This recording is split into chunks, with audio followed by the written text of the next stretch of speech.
Hello and welcome. My name is Tavishma Ayede. I'm the host of the podcast. I solve sales and marketing challenges, and I'm making today's recording at home, and everyone is around, so expect to hear some noise in the background. Now, the goal of this podcast is business education, and if you are impressed by the time you're done, please spread the word so that your friends and family members in Nigeria and abroad can benefit from the questions that we tackle. They can do that by subscribing on Spotify, YouTube, Apple, or any player of their choice. And if you'd love to connect with me, you can call, SMS, or WhatsApp me on 080 6466 2140. Now, today on the podcast, I want to share some listener comments. And this is a comment, or rather, this was a call in from Ifoma, who is in Garki, Abuja. And of course, she didn't call in from the podcast because you can't call in from a podcast. She called in during the live radio show. And that day, I had started off the radio show trying to set some things in perspective because there are lots of people who reach out through the podcast or who reach out on the radio show, and they keep on going about,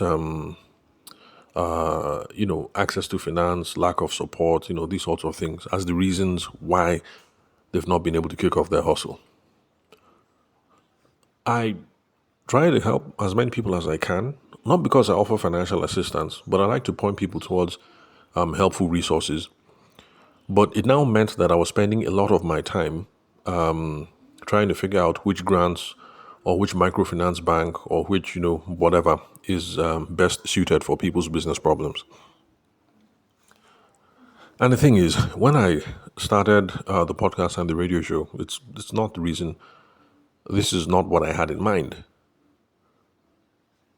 My own core thesis, the main purpose behind the podcast and the radio show, is that the reasons why businesses are not succeeding is because people lack the know-how and the frameworks to be able to identify the right customer, acquire the right customer, close the sale, and build profitable relationships over the long term.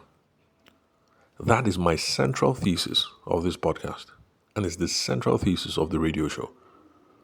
So if genuinely you think access to finance is your problem, then honestly, I can help you. And then with ChatGPT, to be frank, and Gemini, you can just go and sit down and run a small search. I'm a fashion entrepreneur based in Enugu in Nigeria. I specialize in this kind of fashion, that kind of fashion, blah, blah, blah.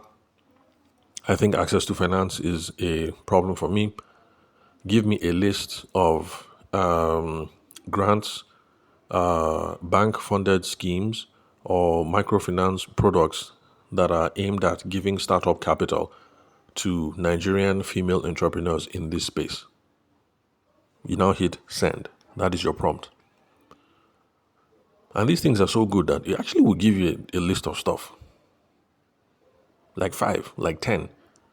Your job now is to sit down, print out this list, and then tomorrow, 8 o'clock, start calling them or get transport fare and go to the place and start asking questions. Start hunting down this finance that you're clearly looking for. So with these AI tools, getting the idea now is not really the problem. Execution is the thing. And that's one funny thing I've realized. Some people will say funding is the problem. Okay, no problem. Let me take time out of my schedule. Let me help you. We've drawn up a list of 5 microfinance banks. Oh yeah, tomorrow, call them. Next tomorrow. How far now? What's up? How did it go? I didn't call them because this, because this, because that. Okay, when will you call them? I'll call them next week. Okay, no problem. Next week. How far? How did the thing go? This thing happened, that thing happened, this, that. When are you going to call them? I will call them. I said, okay, no problem. You guys are getting the picture here, right? From what I'm saying, you're getting the picture. I've always said the idea is not the problem. Execution is the main problem. And I really think a lot of you who say that finance is your problem is you are running away from the main thing, which is that you don't like chasing down customers.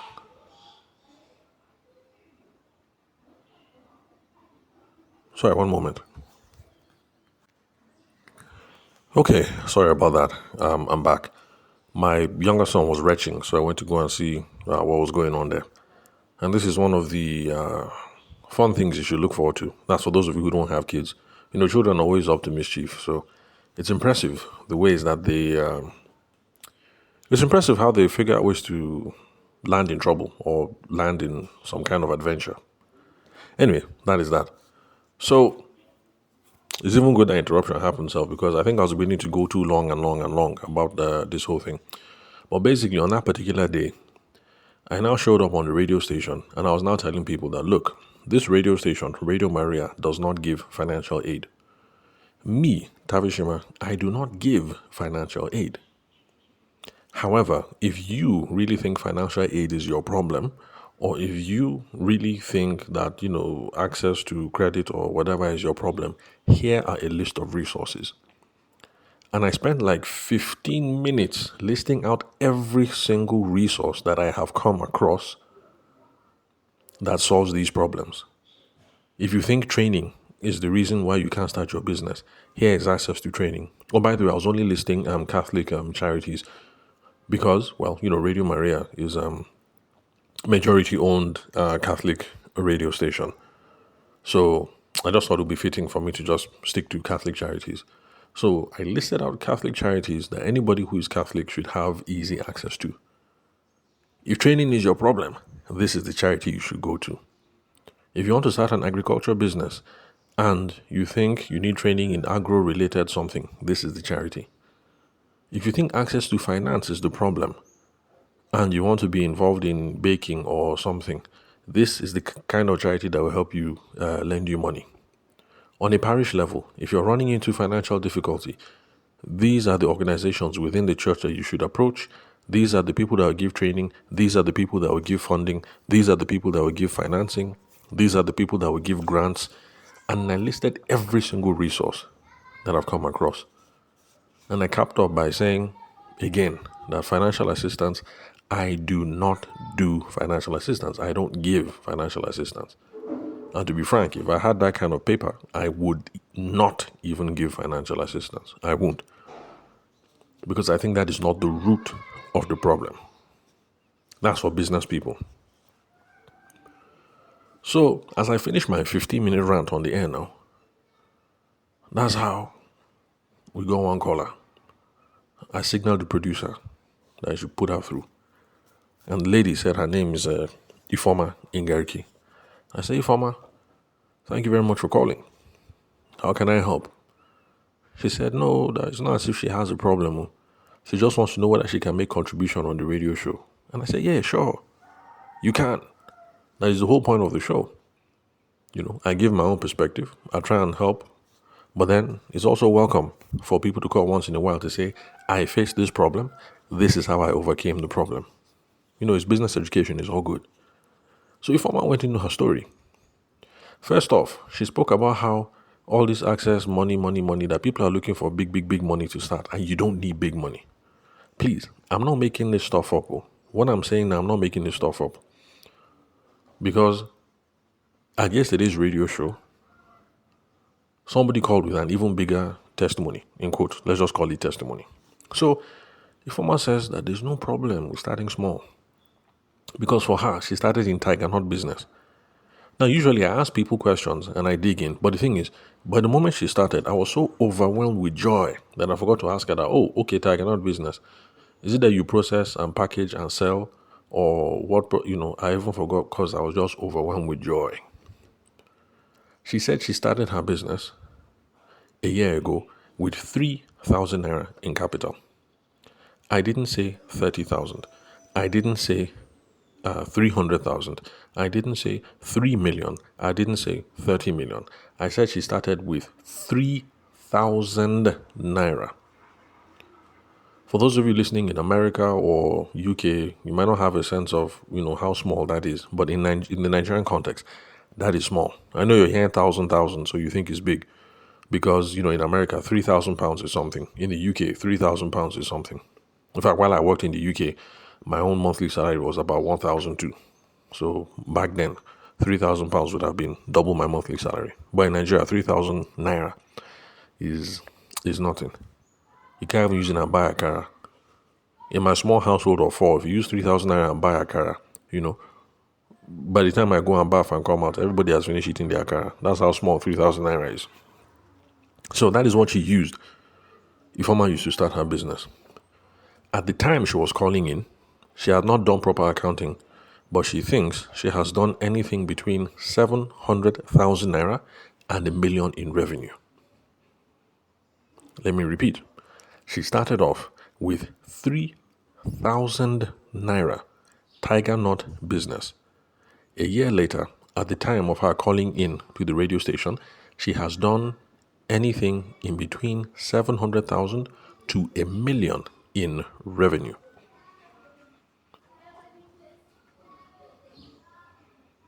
The essence of her testimony is you don't need big money to start. You can start small. It is doable. Or you, finance is my problem. You can start small. It is doable. Now, I keep saying that there are some industries that are capital intensive, so you will have to borrow. Dangote is opening another port. I think I mentioned it in the last podcast, whether in Ogun or is it Calabar or something. I think it's Calabar also. Anyway, just go and check. That kind of thing, he will have to borrow. Because a port is a big deal. It's not something you will open your pocket and finance yourself. So if you want to open a port, yes, you need money.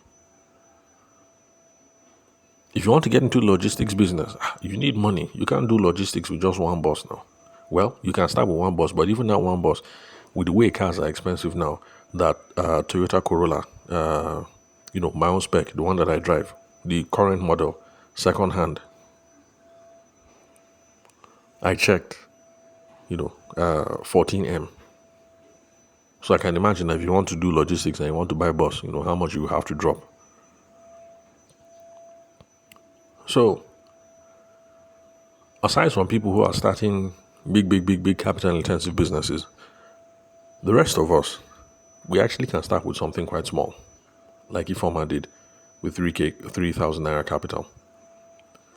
And that is precisely what we mean in the business development space when we say that if you are starting a business, you need to start off with an MVP. The MVP is the minimum viable product. It is the smallest version of your product or your service that you can introduce to the market or that you can sell to one person or get 2 or 3 people to buy. The goal of the MVP is you take this small idea, you put it out into the market, you're trying to validate the business idea. You're trying to figure out, is there a demand for this product or service? Do people even like this product or service? It is only when you get a green light, maybe you approach 20 people and then, 11 buy from you or 12 buy from you, you now know that, okay, it is time for me to start putting more and more money behind it. That is the rationale. You can start small. For a lot of you, finance really is not the problem. Then, Ifeoma also spoke about compounding in business.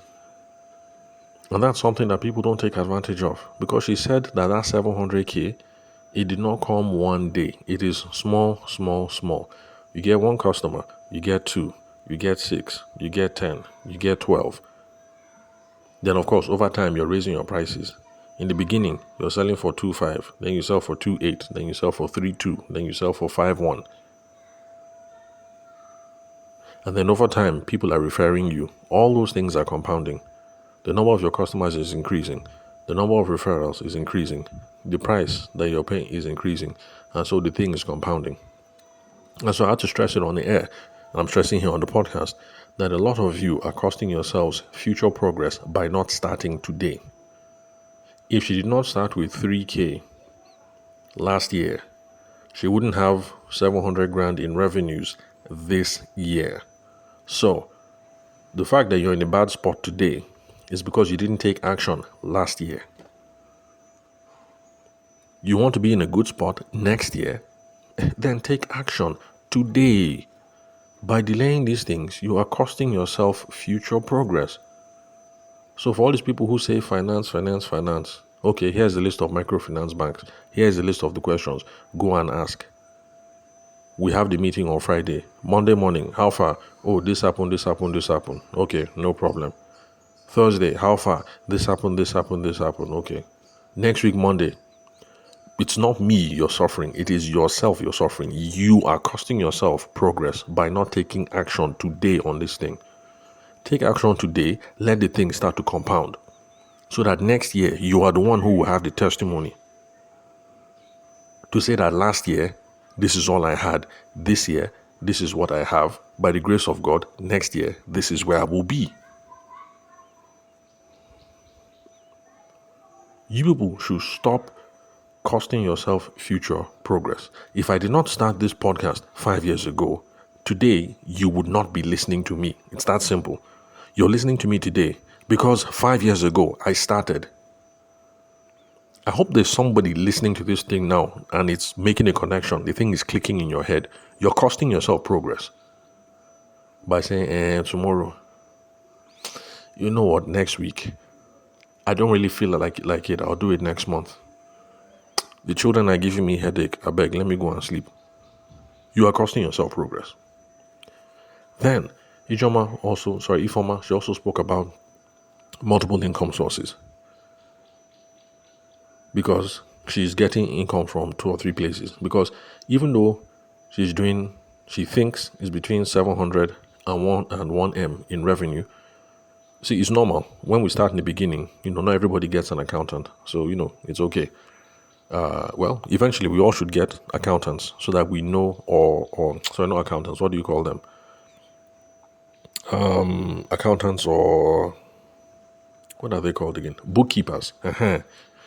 So you can say exactly to the kobo, this is how much we've made. So she's still piecing together income from 1 or 2 sources.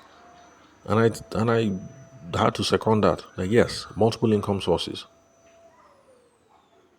And I gave a good resource on that. And that is Robert Kiyosaki, Rich Dad, Poor Dad. It's a very old book because my father gave it to me back when I was in secondary school. And even then, when he gave it to me, the book was not brand new. So now, I know some people will be saying, what the hell am I going to do? Looking at a book that is like 40 years old already. What will I gain from that book? Don't worry about how old the book is. Interact with the ideas expressed in the book and try and figure out, is this idea valid or not? Is this idea workable or not? Is it practical or not? Is it true or not? That's all you need to know. Forget about the age of the book, which is the reason why I have no problem telling you guys to go and listen to Brian Tracy stuff of 1970, whatever. Because the fact that it was done in 1970 doesn't mean it's rubbish. Or Tom Hopkins of 1976. Or what's her name? I can't remember. Anyway, I've forgotten the person's name, Sha. So forget the age. Read this thing. Does it make sense? What is the one that I can apply tomorrow? Tomorrow, wake up, apply. So, Robert Kiyosaki, Rich Dad, Poor Dad, he talks about something called an income quadrant. And this is the idea behind the income quadrant. That whoever you are in this world, in this life, whether you're a Dangote or you're a church rat, you're going to make money from 4 sources. One is you will earn salary. You'll be an employee. That is the first quadrant. Number 2 is you will do self-employed. Self-employed is you are doing hustle. You're not collecting salary. You're doing hustle. Work of your sweat. Work of your intellect. Work of your hand. That is self-employed. From there, you will do a business owner. The hustle has paid. You have hired 1 or 2 people. You put systems in place. You are now an Oga, business owner, and then investor. Business is paying well, or side hustle is paying well, or employee, whatever is paying well. You now take that money and you throw it into investments. Everybody you love and admire in the world today has passed through these 4 quadrants. By the way, you see why I say don't focus on how old the book is. Digest this thing. Does it make sense or not? Is it correct or not? Is it applicable or not? So, everybody you like, everybody you know has touched at least one of these quadrants. Employee, self-employed, business owner, investor.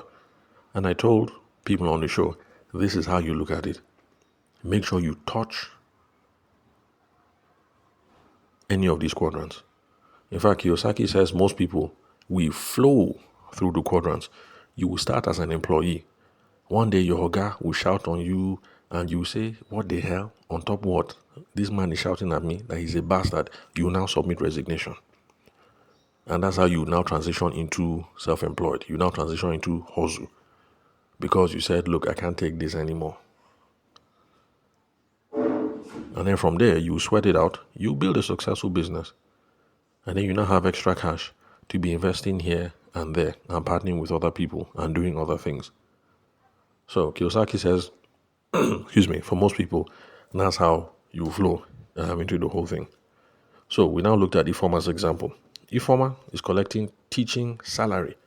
That is employed, step 1. Then step 2 is self-employed or hustle. She is doing tiger knot business. And then she also sells bed sheets online on Instagram. That is self-employed. That is hustle. The next step for Ifeoma now is business owner. And I shared it with people on the air that this is what it takes to migrate to business owner. You need systems, you need processes, you need frameworks. Systems, processes, framework. So step 1 is you need people. You need a sales team. My own opinion, I think that would be the first thing for her. She will need a sales team to be selling on her behalf. Later on, she will need a proper management team, and everything. That's as the business grows. But for now, 2 or 3 people to sell with her. It doesn't have to be fancy. You can start with something organic. University is on strike. Your small sister is at home. And you say, sis, you will come and sell for me. That's how it begins. Or your cousin is just passing through. And you will say, little bro, come, you will sell for me. That's how it starts. Or you will tell your spouse that, look, my dear, I need support in this business. When you're going to work tomorrow, you will carry 10 containers of tiger nuts to the office. Go and sell for me. Support your loving wife. That is how you will start getting people and expanding. Small. One day, she will have a formal sales team. She will need people. Then she will need processes. Processes just means the written frameworks that you use to train other people and to make sure that everything is in check.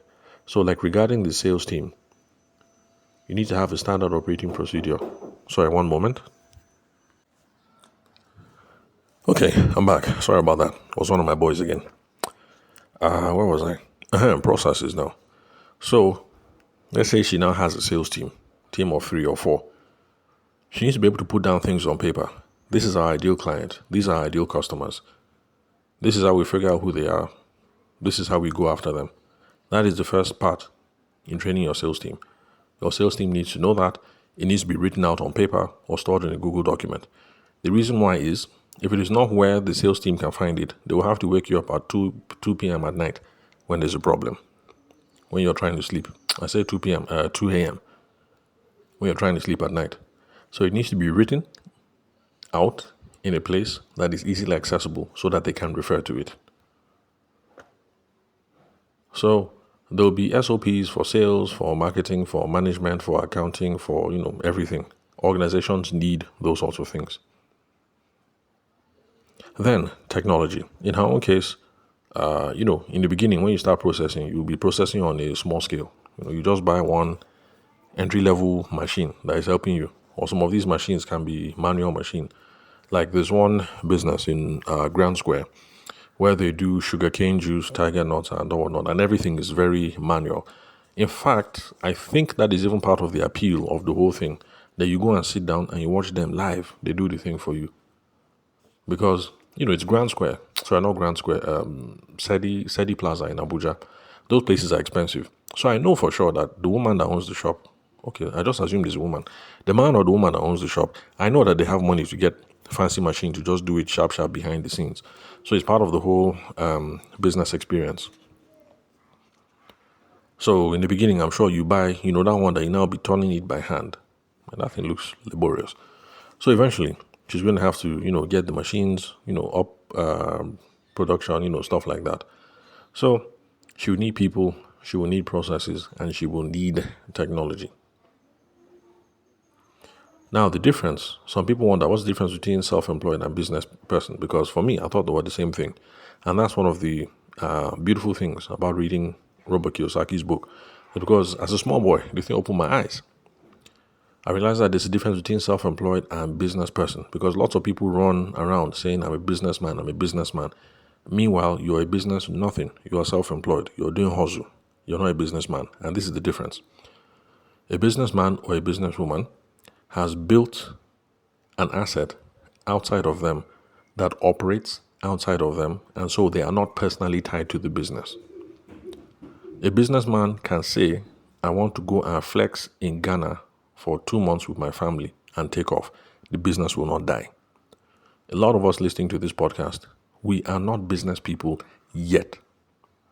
We cannot take a 2-month holiday yet. Because if we take a 2-month holiday, everything will collapse because too many things depend on us. That is the difference between self-employed or hustle and business. A businessman, a businesswoman has systems in place. Mo Abudu can decide that, you know what, I'm tired of Ebony Live TV. I want to go to France and I want to flex for 3 months. She will go to France and she will come back. Ebony Life, her business, will still be running. That is businesswoman. Oprah Winfrey can say, I need a mental health day. Let me travel to Switzerland for 21 days and then I'll come back. By the time Oprah comes back, her Oprah Winfrey network will still be running. That is businesswoman. A lot of us listening to this podcast now, in my own opinion, we should stop running around saying I'm a businessman, I'm a businesswoman. You are not there yet. Stop declaring what you are not. Recognize the fact that you are still at self-employed. You are still at hustle. Own it. And then start aspiring and putting the plan in place to make sure that you're ready to transition to the next stage. But stop calling yourself what you're not, because you're deceiving yourself. So, where was I? Sorry, it's like today is a rant episode, not a practical advice episode. Anyway, those are just some of the things that I wanted to share. But to be honest, I was really happy that the former called and that she said everything that she said, because inside me, there was plenty of stuff that was boiling. And, this is a podcast. So, it's just you and me. So I can speak real, speak my mind. That's okay, because that's the level of the contract between you and me. But, when you're on the air, you got to be professional. You have to be objective. You have to be subtle. So I couldn't just show up and then just vomit on the air like that. So when she called, and it was a perfect example, I was very, very happy. Anyway, another person called. Also another interesting story. They started in 2015. They started with 19,000 startup capital. The person did not say what they do is plantain chips.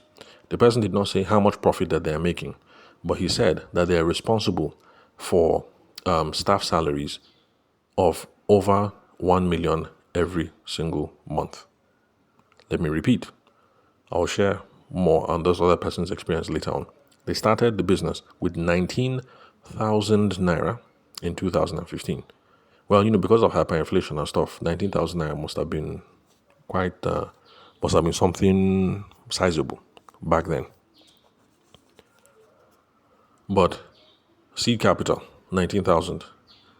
Currently now, they're doing enough revenues that covers them to pay staff salaries of over 1 million naira. Also, the reason why he called is because somebody was stealing from the business. But, we'll talk about that later on. The kind of controls you need to implement in your business to make sure that these sorts of things are not happening.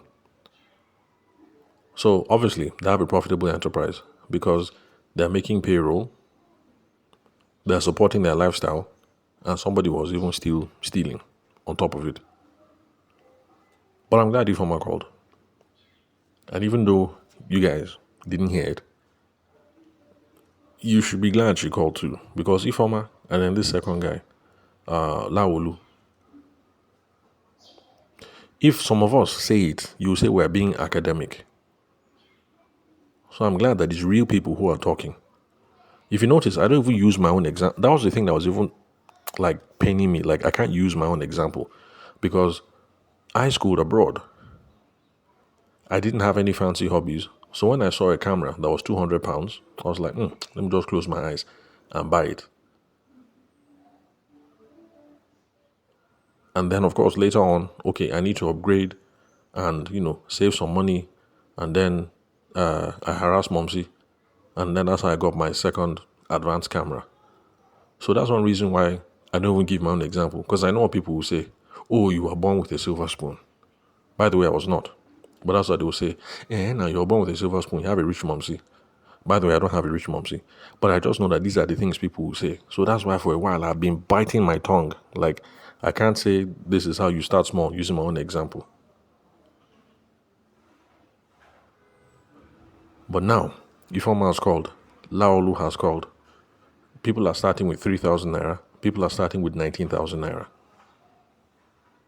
And they're making it. Honestly, finance is really, really, really, really, really not your problem. Except if you're starting in the capital intensive business. Finance is not your problem. Attracting customers is your problem. Building profitable relationships is your problem. There's another person who called in on the show. He's a caterer.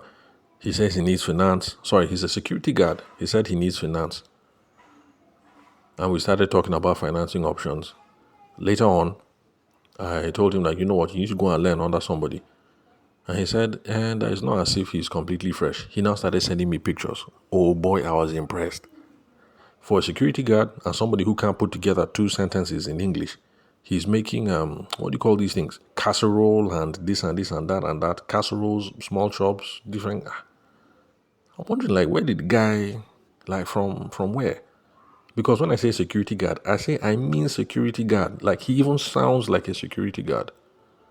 And he says, these are some of the things that I've done. You have to tell him that, guy, finance is not your problem or sales is your problem.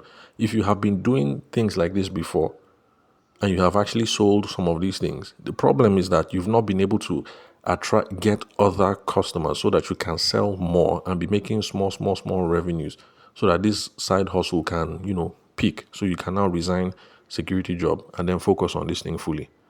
Now, finance is not your problem. And like I told you guys in a couple of episodes before, if you go and raise finance, when in this situation, the problem is that you are poor at sales, you're only making 5 steps forward and you now go 7 steps backwards. You get all this money, you buy all the fancy equipment, you will open up a shop, you will go and pay for branding, you'll pay for website, you pay for signage, you'll pay for everything. But since you're bad at sales, guess what will happen? You will have the beautiful shop, you will have the equipment, you will have the branding, you will have the website, you will have the everything, but you will not have any customers. You will still be dying.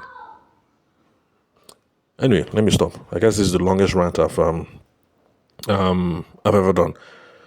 So let me just stop there. Hopefully, somebody has been able to pull some sense out of it. But for most of you guys, I really don't think finance is your problem.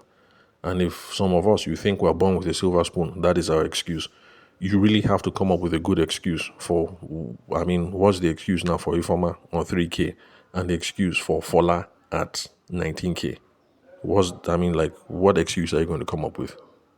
Anyway, next podcast episode, I'll try not to rant. I'll try and get back to something practical and tactical so that we can come up with specific things that we have to do to move our business forward the next day. So that's all for today. Remember, if you'd love to connect, you can call, you can SMS, you can WhatsApp me on 080-6466-2140. Thank you very much for your time and attention. I'll catch you next time, same place, in your headphones or in your speakers.